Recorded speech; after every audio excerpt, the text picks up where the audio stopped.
Allez les amis, on est parti pour une compétence qui est vraiment composée quasiment uniquement de plaisir, celle de tracer le tableau de variation complet d'une fonction exponentielle composée en terminale, en général pour essayer de régler des problèmes de convexité-concavité. On se fait ça tout de suite. Alors, la fonction qu'on vous a donnée aujourd'hui, elle est cool. Pourquoi elle est cool? Parce que il n'y a pas de x avant. Ce que j'entends, c'est que ça aurait pu être beaucoup plus compliqué si à la place de 2, là, vous avez eu 2x. Pourquoi? Parce que ce 2 qui va en gêner certains, c'est exactement le même 2 que quand vous avez, par exemple, 2x au carré. Quand vous voulez dériver 2x au carré, vous n'allez pas vous occuper des 2. Vous allez remettre votre 2, et vous allez juste le multiplier par la dérivée de x au carré, c'est-à-dire 2x. Eh ben, ce 2-là, il se comporte exactement pareil. C'est-à-dire que quand on va vouloir dériver cette fonction f de x, on va ignorer le 2, dériver tout ça, et puis on va le remettre à la fin. Pourquoi est-ce qu'on veut dériver? Parce que vous savez que quand on veut dresser le tableau de variation, c'est-à-dire quand on veut remplir un objet qui ressemble à celui-là, on va faire d'abord une ligne avec f', ensuite une ligne avec f, on va regarder le signe de f', qui sera par exemple moins, plus, moins, et mettre les flèches correspondantes. Sauf que, deux problèmes. Premièrement, nous, on n'a pas encore calculé f', et deuxièmement, une fois qu'on aura calculé f', encore faut-il trouver son signe.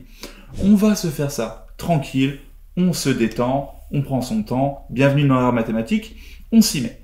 Je calcule f' de x. Donc, moi je sais que quand je vais calculer f' de x, en fait, je vais avoir mon 2 que je vais retrouver, et je vais le multiplier par la dérivée de cet objet-là. Sauf que cet objet-là, c'est littéralement exponentielle de quelque chose, exponentielle de u de x. Et vous savez, vous, que quand on veut dériver exponentielle de x, c'est vraiment très simple, c'est u' multiplié par exponentielle de u. Donc là, je vais appliquer cette formule-là à exponentielle de x au cube plus 3x au carré moins 9x plus 1.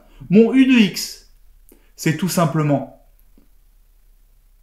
x au cube plus 3x au carré moins 9x plus 1. Mon u' de x, c'est-à-dire la dérivée de cet objet-là, c'est la dérivée de x au cube, donc 3x au carré plus la dérivée de 3x au carré, c'est-à-dire 6x moins 9. Yes, c'est bon, j'ai mon u'. Du coup, quand je vais vouloir ici mettre la dérivée, je vais juste utiliser la formule qui est u' exponentielle de u, que je vous laisse ici.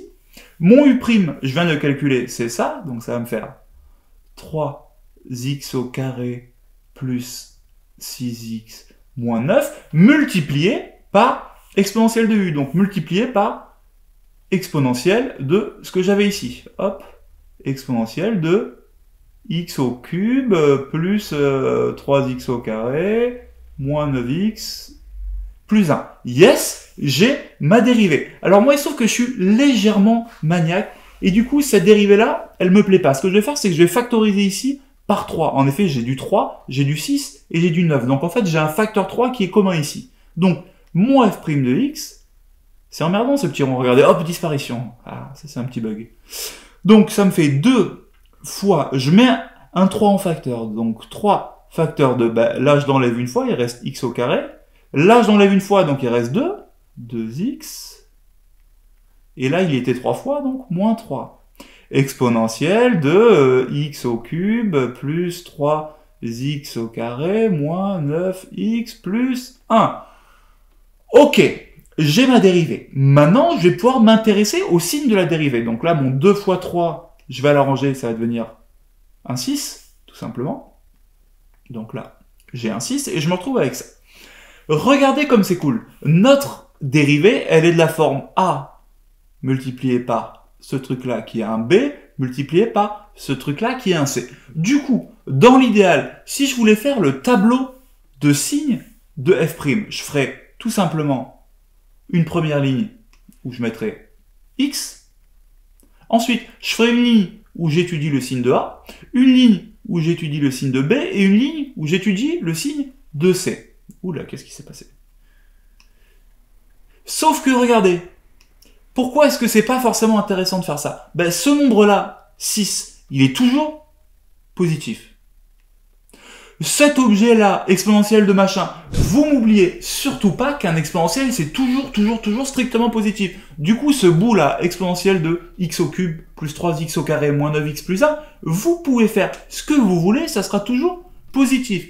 Donc, vous voyez qu'en fait, la première ligne et la dernière ligne, on s'en fiche un peu. On s'en fiche un peu. En réalité, le signe, il est entièrement déterminé par ce qui va se passer ici. Autrement dit, il est entièrement déterminé par le signe de ce polynôme. Du coup, pour étudier le signe de f' de x, je vais pas m'embêter, je vais juste étudier le signe du polynôme qui est ici. C'est lui qui va déterminer le signe.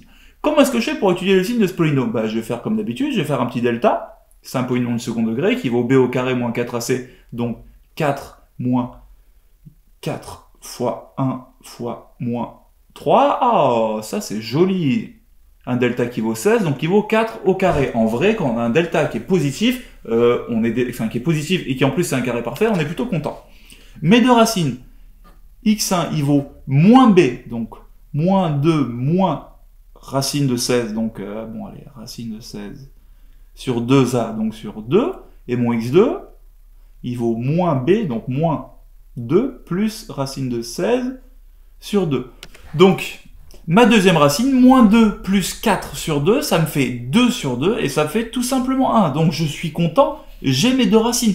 Autrement dit, les deux valeurs qui vont créer un changement de signe au niveau de f' de x, parce qu'en fait elles vont créer un changement de signe au niveau de ce polynôme, c'est moins 3 et 1. Du coup, dans mon petit tableau, je sais déjà que ce qui va m'intéresser, c'est moins 3 et 1. Et que en moins 3 et en 1, ce que j'ai au niveau de f' vaudra 0. Pourquoi? Parce que vu que cet objet-là, il vaut 0, tout le monde vaudra 0. Très bien. Le signe maintenant. Donc je vous rappelle que ce bout-là, c'est strictement positif, ce bout-là, c'est strictement positif, et que du coup, le signe, il est donné par ce polynôme. Pour connaître le signe de ce polynôme, on sait que le polynôme est du signe de a à l'extérieur des racines. Or, mon a à moi, c'est 1, donc il est positif. Donc là, je vais avoir à l'extérieur des racines du positif et au milieu du négatif. Yes. Je mets une petite limite, moins l'infini, plus l'infini. Donc, je sais que ma fonction f', elle est positive, nulle, négative, nulle, positive. Que ma fonction f, elle va du coup être croissante, puis décroissante, puis croissante. Et là, je me dis, ça y est, c'est fini. Mais non, mon gars, c'est pas fini. Pourquoi? Parce qu'en terminale, quand vous faites un tableau, on veut aussi les valeurs de ce qu'il y a ici, ce qu'il y a ici, ce qu'il y a ici, et ce qu'il y a ici. Sans ça, votre tableau, il n'est pas complet, et en vrai, vous loupez vraiment des informations, notamment des informations de signes. Je vous donne un exemple tout bête. Si vous montrez que la limite, c'est 1, qu'ensuite, je monte jusqu'à 3, que je descends jusqu'à 0, et qu'ensuite, je monte jusqu'à plus l'infini, un tableau comme ça, joliment fait, il vous donne quoi comme information? Il vous donne une information non seulement sur les variations, mais aussi sur le signe. En effet, cette fonction-là, vous voyez grâce au tableau qu'elle est strictement positive. Yes! Pas strictement positive, mais qu'elle est positive. Positive ou nulle. Donc voilà, ça c'est le genre d'information qu'on peut avoir en regardant ce tableau. Alors comment on va faire ça? On va le prendre en deux bouts. Les bouts simples, c'est ce qu'il y a ici et ce qu'il y a ici. Pourquoi? Parce que ce qu'il y a ici et c'est ce qu'il y a ici, j'ai juste à lire mon tableau, c'est la valeur de la fonction f quand x vaut moins 3. Autrement dit, ce que j'ai là, c'est f de moins 3. On va certainement pas le calculer maintenant. Ici, ce que vous avez là, de la même manière, c'est f de 1. On va certainement pas se le calculer maintenant non plus. Non, j'ai pas la foi, on va pas le faire. Ça, vous le faites à la calculette, soit normalement ça devrait s'annuler, faire un joli truc, soit vous mettez juste les valeurs exactes, f de moins 3, f de 1. Qu'en est-il de ce qu'il y a ici et ce qu'il y a ici? Ce qu'il y a ici, c'est tout simplement f en moins l'infini. Sauf que vous n'avez pas le droit d'écrire f de moins l'infini. On s'est jamais amusé à écrire ça. Par contre, ce qu'on s'est beaucoup amusé à écrire, c'est limite de f de x quand x tend vers moins l'infini. On calcule ça et c'est cette valeur-là qu'on va mettre là. On va pas le faire en détail, il y a une vidéo qui fait le point là-dessus. On va le faire avec les fesses, comme on dit chez les gens malpolis. Ici, le plus puissant, c'est le x au cube, c'est lui qui va déterminer la limite, parce que tout cela, ils vont s'écraser, le 3x au carré, le moins 9x et certainement le 1 sont extrêmement petits devant moins l'infini au cube. Moins l'infini au cube, ça fait moins l'infini.